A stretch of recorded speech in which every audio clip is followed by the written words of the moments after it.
नमस्कार, मंडल news bulletin में आपका स्वागत है। आइए पेश करते हैं आज के कुछ प्रमुख व मुख्य समाचार। अब तक यदि आपने मंडल न्यूज के इस चैनल को लाइक व सब्सक्राइब नहीं किया है तो जल्द से जल्द इस चैनल को लाइक व सब्सक्राइब जरूर कर दें।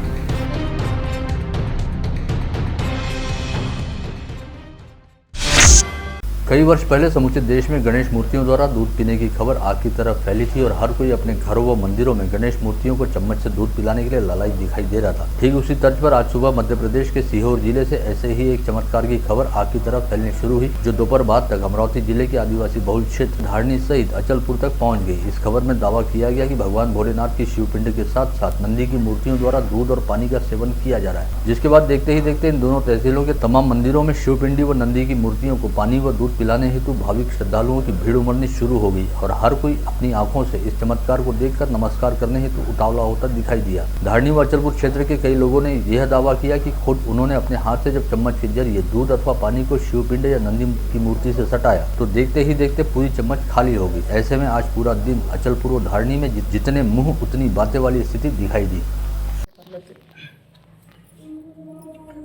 1 किलो चम्मच और नीचे मत गिराना। श्री शिवाय नमस्तुभ्यं, श्री शिवाय नमस्तुभ्यं, श्री शिवाय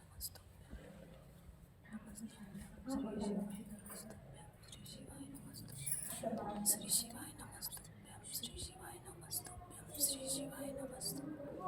शिवाय नमस्तुभ्यं, श्री शिवाय नमस्तुभ्यं, श्री शिवाय नमस्तुभ्यं, श्री शिवाय नमस्तुभ्यं, श्री शिवाय नमस्तुभ्यं, श्री शिवाय नमस्तुभ्यं, श्री शिवाय नमस्तुभ्यं, श्री शिवाय नमस्तुभ्यं, श्री शिवाय विगत दिनों सुप्रीम कोर्ट द्वारा राज्य पिछड़ा वर्गीय आयोग की ओर से पेश की गई रिपोर्ट को खारिज किए जाते ही ये साफ हो गया कि अब महानगरपालिका, जिला परिषदों व नगर पालिकाओं के चुनाव ओबीसी आरक्षण के बिना ही करवाने पड़ेंगे। लेकिन राज्य सरकार हर हाल में ओबीसी आरक्षण के साथ चुनाव करवाने पर अड़ी हुई है, क्योंकि यदि ओबीसी आरक्षण के बिना चुनाव कराए जाते हैं तो ये सरकार के लिए काफी नुकसानदेह साबित हो सकता है। ऐसे में ओबीसी वोटों को ध्यान में रखते हुए सरकार द्वारा प्रभाग रचना व सदस्य संख्या निश्चित करने के अधिकार को मध्य प्रदेश की तर्ज पर निर्वाचन आयोग की बजाय खुद अपने पास रखने का निर्णय लिया गया है। लेकिन यहाँ यह नहीं भूला जाना चाहिए कि पड़ोसी राज्य मध्य प्रदेश में विगत 7 माह से डेटा संकलन का ही काम चल रहा है। ऐसे में मध्य प्रदेश की तर्ज पर कानून बनाते हुए स्थानीय स्वायत्त संस्थाओं में ओबीसी आरक्षण को टिकाए रखने की प्रक्रिया पूर्ण करने हेतु कम से कम 6 माह का समय लगेगा, जिसके चलते आगामी अप्रैल व मई माह में होने जा रहे मुंबई सहित राज्य की करीब 14 महानगर पालिकाओं के साथ ही कुछ जिला परिषदों व नगर पालिकाओं के चुनाव आगामी अगस्त माह तक स्थगित कराने पड़ सकते हैं। ऐसे में लंबी अवधि तक स्थानीय स्वायत्त निकायों में प्रशासक राज कायम रह सकता है।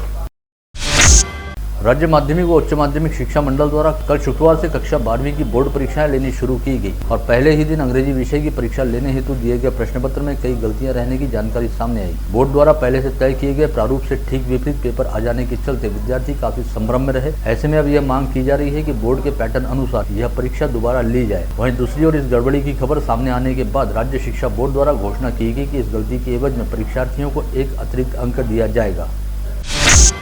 मनपा आयुक्त प्रवीण आष्टीकर पर स्याही फेंकने के साथ ही जानलेवा हमला करने के मामले में नामजद किए गए बडनेरा निर्वाचन क्षेत्र के विधायक रवि राणा को स्थानीय जिला व सत्र अदालत द्वारा अग्रिम जमानत देना मंजूर किया गया, जिससे अब विधायक रवि राणा को काफी बड़ी राहत मिल गई है। छत्रपती शिवाजी महाराजांच्या पुतळ्यावरून जे अमरावतीला राजकारण झालं त्यामध्ये मनपा आयुक्त यांनी खोटा रिपोर्ट माझ्या नावाचा देऊन 307 सारखा गंभीर गुन्हा मी दिल्लीमध्ये असताना माझ्यावर दाखल केला।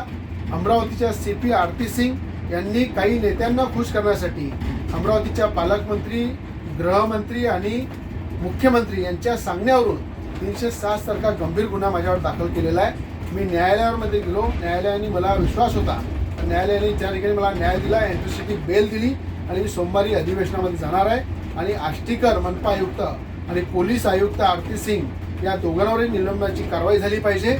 विधानसभा अध्यक्षांना मागणी करील, आवाज उचली आणि अशा प्रकारचा खोटा गुन्हा दाखल केला या संदर्भात यांच्यावर कडक कारवाई झाली पाहिजे अशी मागणी मी विधानसभेमध्ये आवाज उचलून मागणार आहे। अमरावती मैराथन एसोसिएशन द्वारा 18 वर्ष से अधिक आयु गुट हेतु कल अमरावती शहर में ओलंपिक ड्यूथलॉन व 100 किलोमीटर साइकिलिंग रेस का आयोजन किया जा रहा है। ओलंपिक ड्यूथलॉन में स्पर्धकों को 10 किलोमीटर की दौड़, 40 किलोमीटर की साइकिलिंग तथा 5 किलोमीटर की दौड़ पूरी करनी होगी। वहीं इस आयोजन के तहत स्प्रिंट ड्यूथलॉन का भी आयोजन किया जा रहा है, जिसमें 5 किलोमीटर की दौड़, 20 किलोमीटर की साइकिलिंग व 2.5 किलोमीटर की दौड़ पूरी करनी होगी। इसके अलावा 100 किलोमीटर की साइकिलिंग रेस स्वतंत्र तौर पर आयोजित होगी। इस स्पर्धा में करीब 1,44,000 रुपए के नगद पुरस्कार भी वितरित किए जाएंगे। जाएंगे। इस स्पर्धा के लिए मुंबई, पुणे, नागपुर, अकोला व लातूर आदि शहरों के स्पर्धकों द्वारा पंजीयन कराया गया है और आयोजन के लिए तमाम तैयारियां पूरी कर ली गई हैं। गत रोज विभागीय क्रीड़ा संकुल के परिषद सभागृह में अमरावती व्हीलचेयर बास्केटबॉल के प्रशिक्षण शिविर का उद्घाटन राज्य मंत्री बच्चू कडू के हाथों किया गया। इस अवसर पर अपने विचार व्यक्त करते हुए राज्य मंत्री बच्चू कडू द्वारा विश्वास जताया गया कि इस प्रशिक्षण की वजह से दिव्यांग बंधुओं में आत्मविश्वास का निर्माण होने के साथ ही उनमें सांघिक भावना भी बढ़ेगी।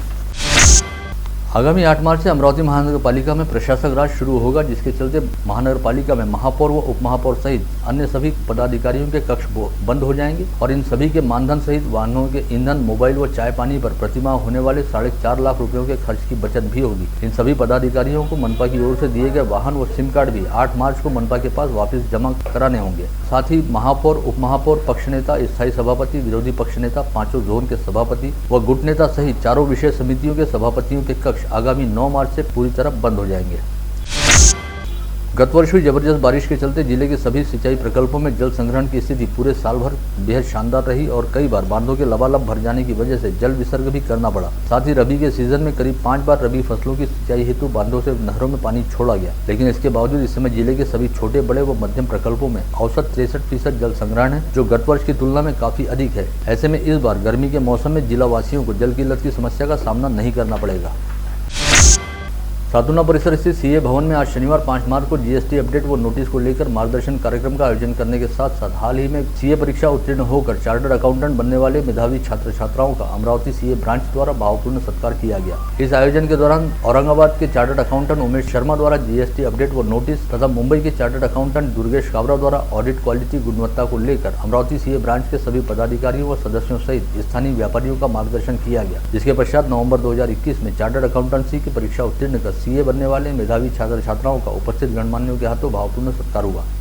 आप लोगों को इंस्टीट्यूट के जो अच्छे प्रोग्राम्स होते हैं उन पे ध्यान देना है। Specially committee for members in industry campus के दौरान करती है, उससे पहले करती है, और एक जो नए बच्चों के लिए प्रोग्राम हमने किया है, नए पास आउट्स के लिए किया है, that is known as executive development programme, where from across the world जितने भी सीईओ, सीएफओ और एंटरप्रेन्योर्स हैं जो चार्टर्ड अकाउंटेंट है और पूरे विश्व में अपने प्रोफेशन की ध्वजा फहरा रहे हैं, उन लोगों को हम बुलाते हैं। वो लोग आते हैं and they guide you all how you can reach to the pinnacle of profession, how you can reach to the pinnacle of the organisation. जब तक आप वहां नहीं पहुंचे, जब तक आपका वो टारगेट नहीं हो, तब तक आपका ये पढ़ाई करना उचित नहीं है। भारतीय मानक ब्यूरो नागपुर शाखा कार्यालय द्वारा हॉलमार्किंग पर ज्वेलर्स जागरूकता कार्यक्रम का आयोजन विगत दिनों स्थानीय सराफा व्यापारी एसोसिएशन के हॉल में किया गया था। नागपुर की hallmarking agent doctor Priyanka Deshmukh ने जौहरियों के पंजीकरण के लिए चरण दर चरण ऑनलाइन प्रक्रिया की जानकारी प्रस्तुत की। कार्यक्रम के अंत में चर्चा सत्र का आयोजन भी किया गया, जिसमें ज्वेलर्स द्वारा उठाए गए विभिन्न प्रश्नों का समाधान कारक उत्तर देते हुए ज्वेलर्स की ओर से बताए गए सुझावों को लिखित तौर पर दर्ज किया गया।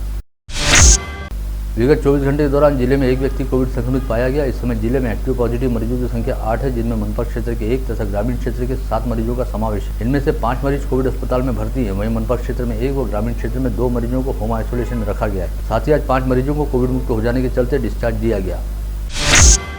बीते 24 घंटे के दौरान जिले में 381 संदिग्धों के थ्रोट स्वैब सैंपलों की जांच की गई, जिसमें से 0.23% की टेस्ट रिपोर्ट पॉजिटिव आई है। वहीं इस समय कोविड संक्रमित मरीजों के कोविड मुक्त होने का प्रमाण 98.46% के स्तर पर है।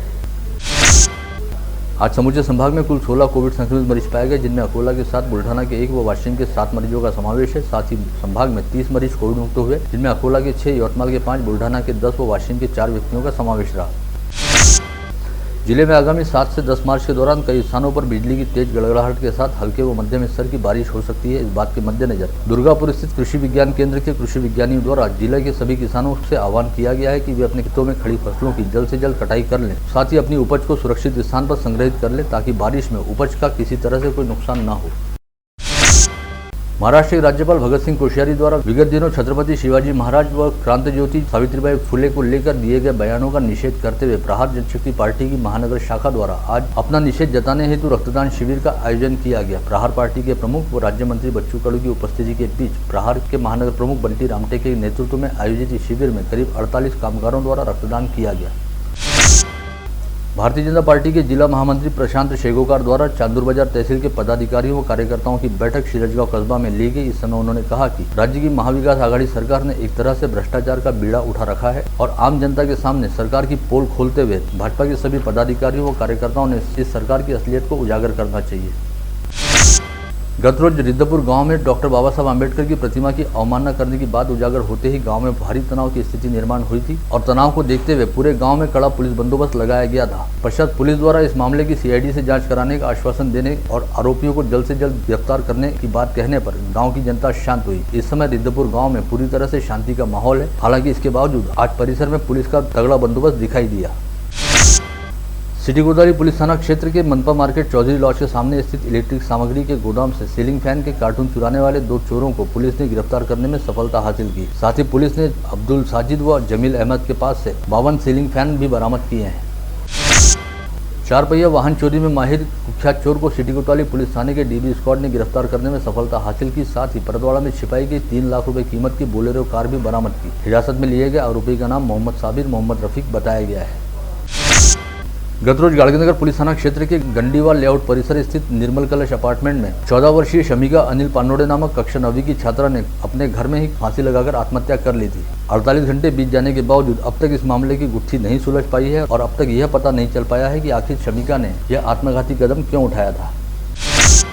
मंगरूल चौहाला पुलिस थाना क्षेत्र के नांदगांव खंडेश्वर तहसील स्थित तिघारा गांव में 2 वर्ष पहले दिलीप मडावी ने दराती से अपने सगे भाई पर हमला करते हुए उसकी बेरहमी से हत्या कर डाली थी। इस मामले की सुनवाई पश्चात जिला न्यायाधीश एस अडकर की अदालत ने आरोपी दिलीप मडावी को दोषी करार देते हुए उम्र कैद की सजा सुनाई है।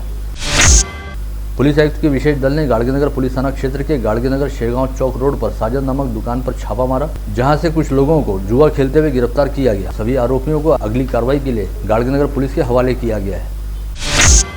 धारनी स्थित बस स्टैंड परिसर में रोड के बीचों बीच लगा डिवाइडर रात के समय दिखाई नहीं देने की वजह से कल शाम 7 बजे एक लाल रंग की कार डिवाइडर से जा भिड़ी और कार का एक ओर का हिस्सा पूरी तरह से चकनाचूर हो गया। सौभाग्य से इस हादसे में कोई जनहानि नहीं हुई।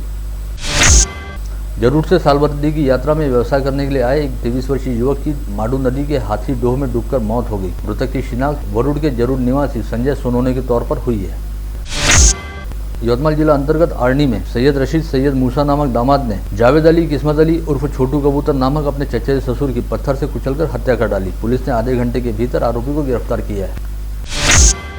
वाशिम जिला अंतर्गत जोड़गवन ग्राम पंचायत में चपरासी के तौर पर काम करने वाले विजय जाधव ने शिकायतकर्ता से दादी के नाम पर रहने वाले घरकुल को दिलाने के लिए 5000 रुपए की रिश्वत मांगी। इसकी शिकायत संबंधित व्यक्ति द्वारा भ्रष्टाचार प्रतिबंधक ब्यूरो से कर दी गई। पश्चात एसीबी की टीम ने पड़ताल करते हुए वाशिम के नवोदय विद्यालय के सामने जाल बिछाया। विजय जाधव को 5000 रुपए की रिश्वत स्वीकार करते हुए रंगे हाथ दबोचा। आप देख रहे थे मंडल न्यूज बुलेटिन। हमारे चैनल को लाइक करें, शेयर करें और हाँ, सब्सक्राइब करना ना भूलें। कल होगी आपसे फिर मुलाकात, तब तक के लिए धन्यवाद।